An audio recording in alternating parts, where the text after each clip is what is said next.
जीवन में कुछ बनो, पर हम समझ नहीं पाते। अरे बड़ा आया हमको समझाने वाला, तो अपने आप को देख, हम ऐसा बोलते हैं और फिर हमारा जीवन नरक में चले जाता है। आज जो हमको समझाता है, हमारी भलाई के लिए समझाता है, हम उसकी बात को नहीं मानते, फिर रोना पड़ता है जीवन में। तो सुनीति माँ कह रही है, देख कितनी अच्छी बात बोली है उसने कि नारायण की आराधना कर। और बेटा मैं भी यही चाहती हूँ, अगर पिता का राज पाट सम्मान वैभव नाम उत्तम जैसा सुख चाहिए तो बेटा आराधयाद्योच पाद पद्मम यदि छसे ध्यासनमुत्तयो मया। देश बैर भाव को छोड़ करके जा बच्चा, भगवान की खोज में चले जा, भगवान के चरण कमलों का चिंतन कर। ध्रुव जी ने जैसे ही माँ की बात को सुना कि भगवान की आराधना कर, अच्छा शिक्षित बन बेटा तू, अच्छी शिक्षा प्राप्त कर। तो ध्रुव जी ने माँ का आंचल छोड़ दिया, निकल पड़े सीधे भगवान की ढूंढ में। बचपन में ही खेल खिलौने, माँ की गोद, माँ का आंचल छोड़ दिया और जंगल की ओर चल पड़े। और माँ सुनीति रो रही है, बोलने के लिए तो मैंने बोल दिया, मेरा बच्चा मुझे छोड़ करके चले गया। ध्रुव जी निकल पड़े। अब इधर नारद जी ने देखा कि इतना छोटा बच्चा, सौतेली माँ के पुत्र बचन कैसे जो है कि हृदय को विदीर्ण करके घर बार छोड़ करके आ गया। तो नारद जी आते हैं मिलने के लिए। ध्रुव जी के मस्तक पर हाथ रखा, आहो तेज क्षत्रियाणां मान भंग ममृष्यता बालो व्ययम हृदा धरते यस्मातुर सद्वचा। हो इन क्षत्रियों का तेज तो देखो, कैसा अद्भुत तेज है। सौतेली माँ के कुट बचन ऐसे चुभे कि घर बार छोड़ करके जंगल में आ गया। अरे बच्चे अभी छोटे हो, नादान हो, घर चले जाओ, रात होने वाली है। छोटे बच्चों को कहां मान अपमान की चिंता रहती है, जाओ घर जाओ। विकल्पे विद्यमानेपि नय संतोष है तवा उनसो मोहमृते भिन्ना यल्लोके निज कर्म भी।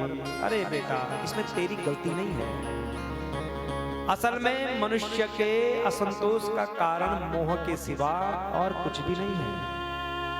संसार में मनुष्य अपने ही कर्म के अनुसार मान अपमान सम्मान दुख सुख प्राप्त करता है। क्या करने आया है जंगल में?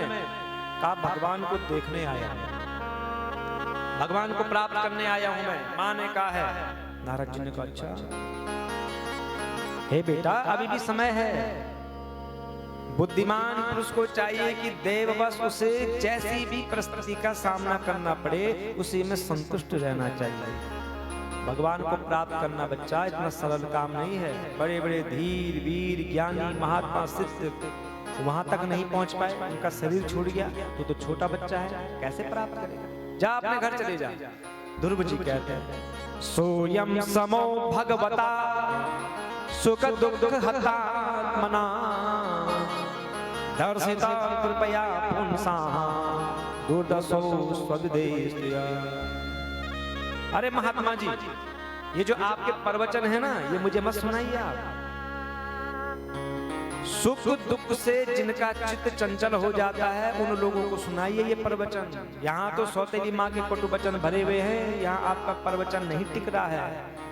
आप कह रहे हैं कि घर चले जाओ, मुझे उपदेश दो, मुझे ज्ञान दो जिससे कि मैं भगवान को प्राप्त कर सकूं। आप कह रहे हैं कि घर चले जाओ, कैसे महात्मा हैं आप? मुझे उपदेश दीजिए, मैं उपदेश जानना चाहता हूं। मैं उस पद पर अधिकार प्राप्त करना चाहता हूं जिस पद पर आज तक मेरे पूर्वज नहीं गए हैं। मेरे दादा मेरे पूर्वज जिस पद को प्राप्त नहीं कर पाए उस पद को प्राप्त करने के लिए मैं आया हूं। आप मुझे उपदेश दीजिए, आप मुझे कोई मार्ग बताइए जिससे कि वो पद मुझे मिल जाए।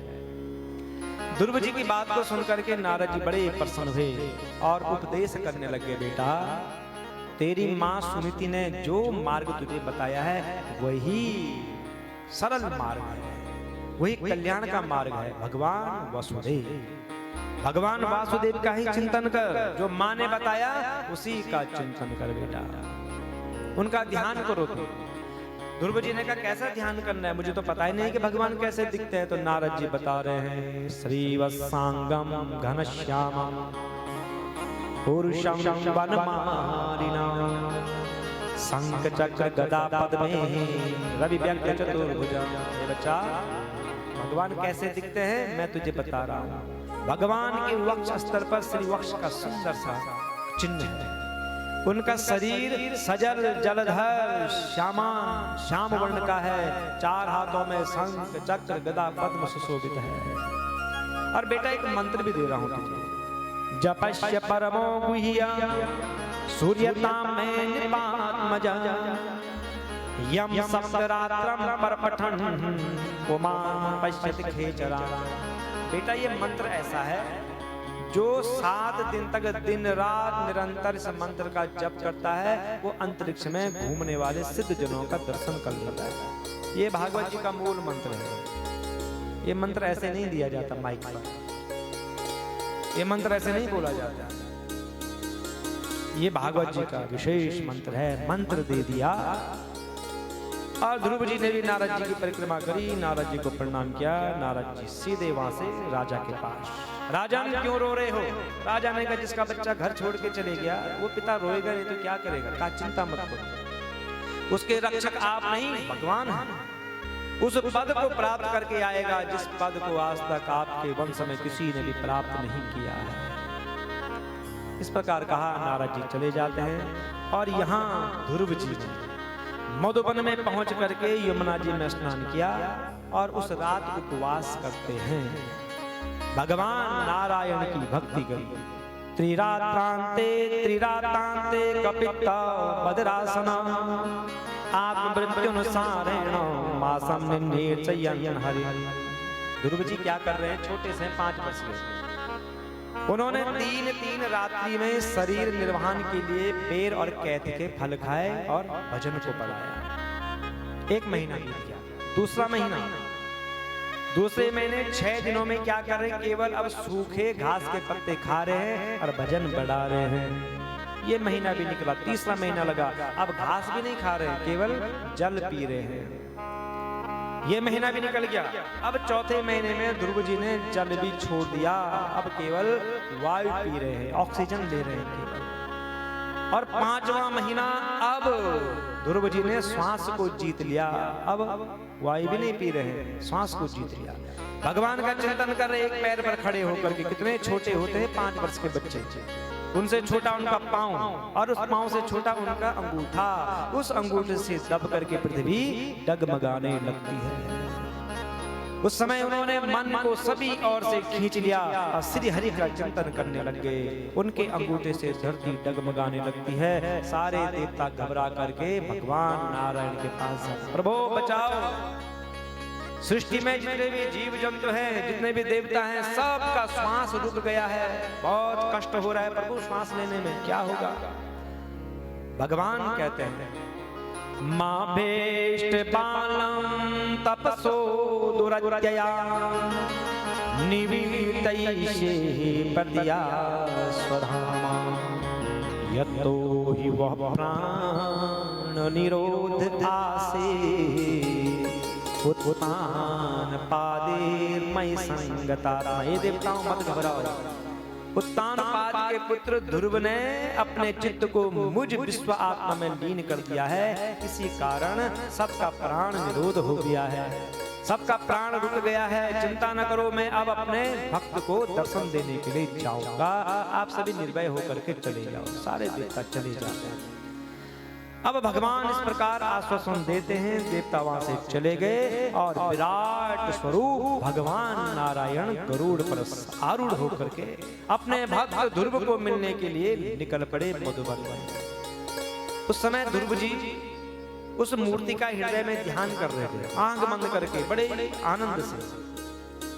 अचानक मूर्ति विलीन हो जाती, हृदय से अंतर्धान हो गई। ध्रुव जी घबरा के, छोटे बच्चे हैं, बच्चा किसी कमरे में खेल रहा है, चुपके से जाओ, लाइट बंद करो, कैसे भागता है बाहर डर के मारे।